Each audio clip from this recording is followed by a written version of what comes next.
Indigenous Round, important one for you too? Yeah, it is.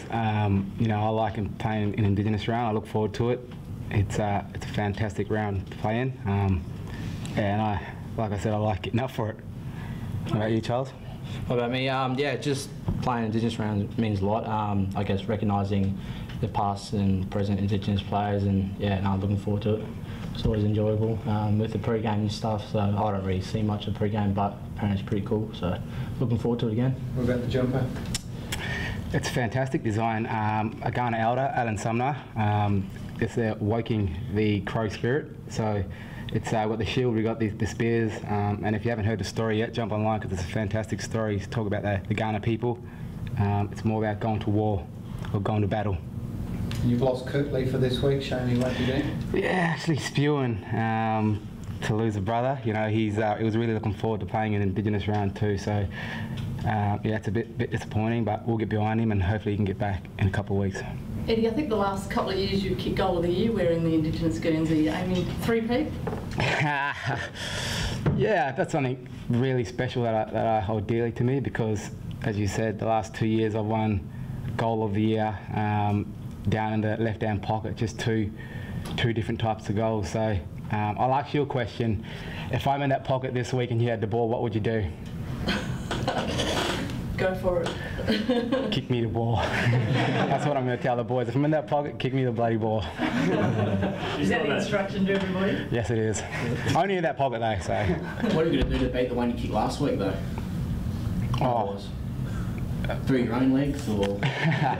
I don't know, we've just got to focus out and I guess putting the pressure on and keeping it in our forward 50, that's the main focus, and that's what I tried to do last week, and you get the reward for it in the end, so that's what I'll be focusing on. For yourself, kicking those goals, do you find more rewarding kicking those goals or the work you do to set up the others? Because some of the stuff you do to set up your teammates is just as incredible. Yeah, that's a good question because the goals I kick, I don't think personally that they're that good. That came out of show at the back there laughing at me.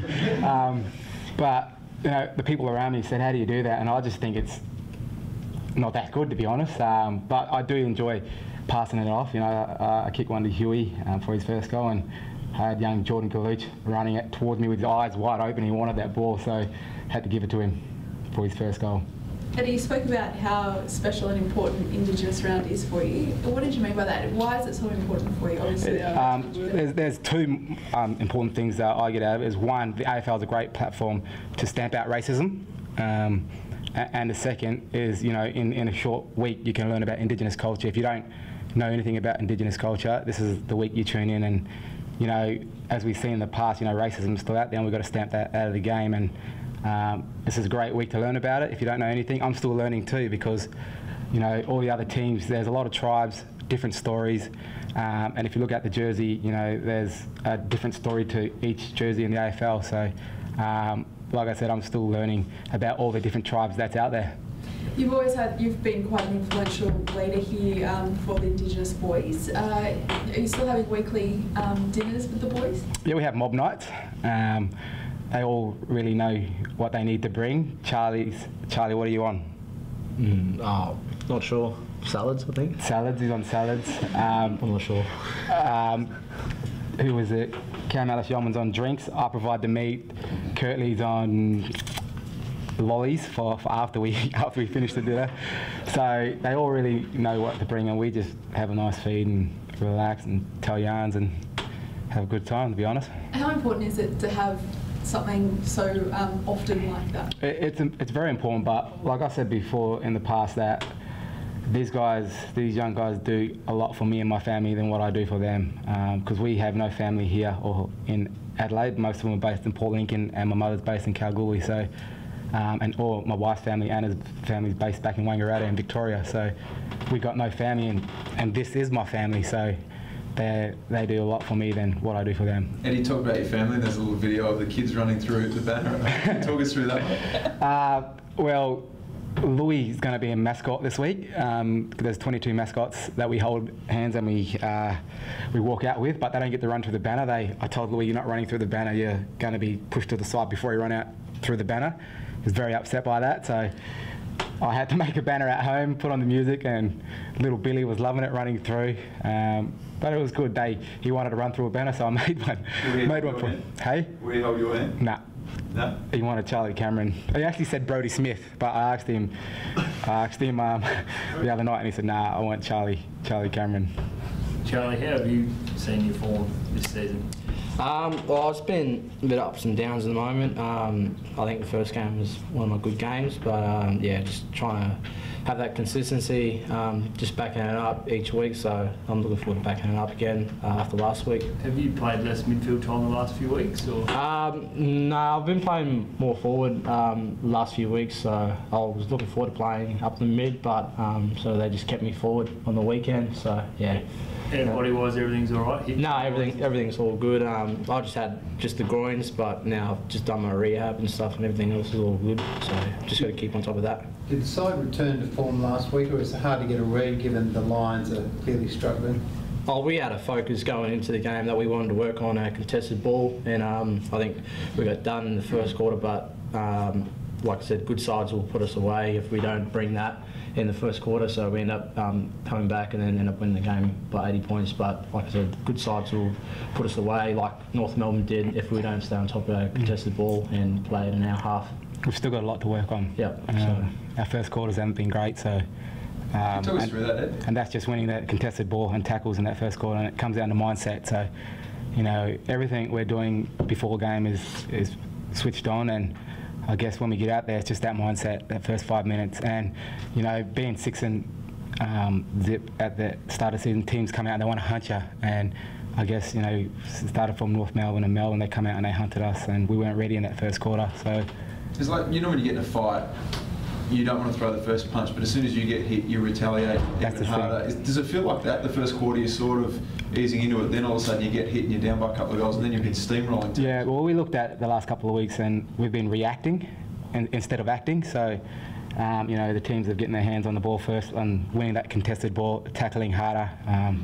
So, yeah, we've got a big focus on that, and hopefully we can come out and get a good start this week against Fremantle. Sorry, how do you change that mindset? It's just attitude.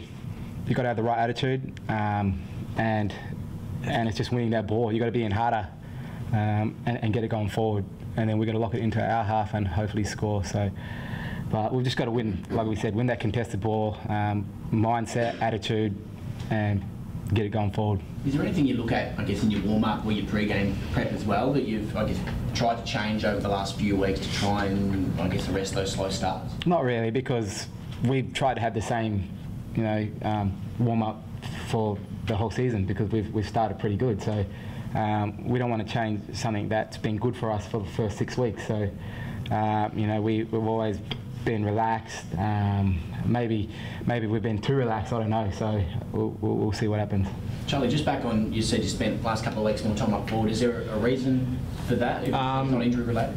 No, not injury related. I've just never had the opportunity. I think we've just been playing, I guess, 6 forwards the last couple of weeks, so I'm not sure what they're going to do this week. So I've asked to go up in midfield, but yeah, we shall see what happens. I guess these days the teams are putting more numbers behind the ball, and if Charlie goes up in the midfield as a forward, that leaves 5 forwards to 7 defenders, and it makes it hard for us forwards to work hard and try to keep that ball in. And you know, in Melbourne and North Melbourne and even Brisbane to an extent on the weekend have done that, and that's why we're evening it up with 6 forwards down there. Charlie, what has Eddie meant to you in your game as far as being a role model at the club? Oh, he's helped me. Well, I lived with him for about 8 months, and he's helped me a lot improve, I guess, be a better person off field. But yeah, he's helped me a lot on field with his coaching and some of the stuff he does. It just, like, I want to do that, if you know what I mean. So, but he's been a huge help in my development on field and off field as well. So yeah, can't thank him enough. Do you see yourself modelling your game on his a bit, and once he steps aside, you can? I wouldn't mind.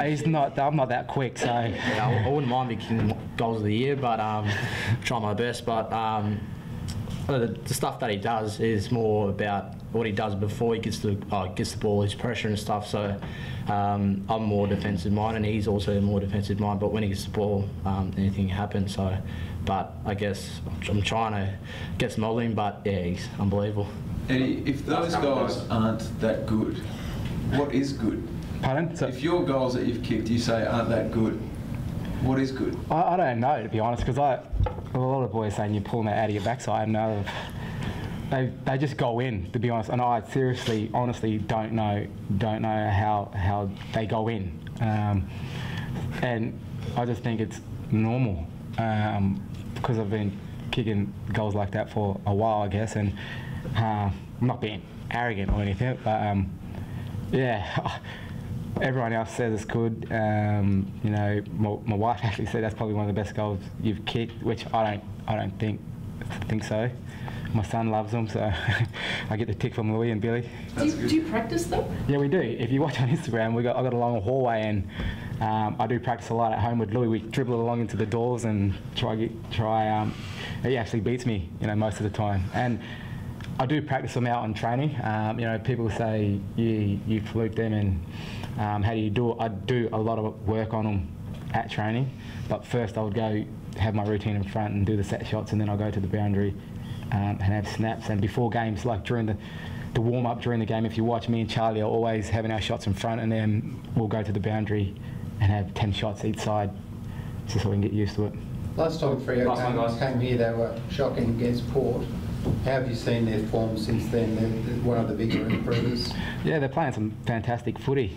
They've won the last 4 games, I think it was. So they're in form. So we've got to be on our guard, and hopefully, you know, we haven't been starting well the last 4 weeks. So hopefully we can get a good start this week and keep it going and get the crowd behind us. Hopefully we'll get 55,000 there and make it very noisy and very loud and get a great start. Charlie, can you talk through the jumper? Eddie already touched on, like it's a warrior sort of symbol, because recently other teams have done stuff about healing and the tribes and where they're from. This is a pretty strong statement.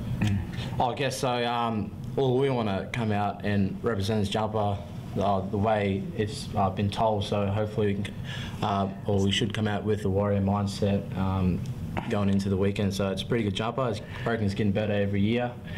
So. No, I'm looking forward to putting it on. It's embracing it. You know, we got the spear, we got the shield, we got the boomerang. You know, stuff that you use to go to war, to go to battle, and we've got the crow behind it, which represents us as a playing group. So it's a fantastic design, and we're really looking forward to representing the Adelaide Footy Club and this jersey on the weekend. That mindset will help your first quarters then. Should, hopefully. And yeah, if I'm in the pocket, kick me the ball. Kick me the boys.